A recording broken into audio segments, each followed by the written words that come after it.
So ayun na nga mga bossing ko, nandito nga po tayo ngayon sa Calle Crisologo. At ang una naming pinuntahan ay ang simbahan ng Metropolitan Cathedral of the Conversion of St. Paul the Apostle. Na yung tipong pagpunta mo rito, yung pagiging Kristiyano mo ay mararamdaman mo talaga. At tapos na nga ang misa mga bossing ko. At nakaramdam na nga po kami ng gutom. Kaya napatanong na nga kami sa magigiting na kapulisan natin na kung saan may masarap at legendary na putripan. Mga bossing ko, ito nga po pala yung kapelyo na dinadayo dito sa Bigan. Napakaraming tao mga bossing ko, nakita nyo naman kaya hindi kami nakapila. Sa susunod na lang, babalikan ulit namin to. So yun mga bossing ko, nandito tayo sa Bigan.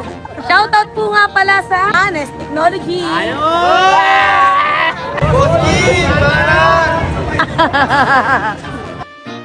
Welcome to Bigan!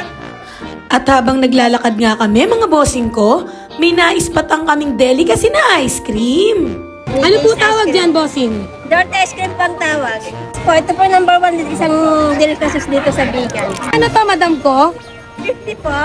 50 pesos, napakamura nito, punong-puno oh. Yes po. Kainin na natin to.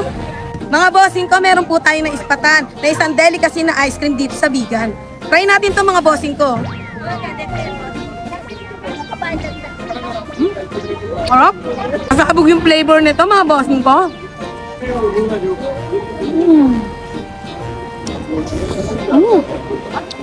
Ayun.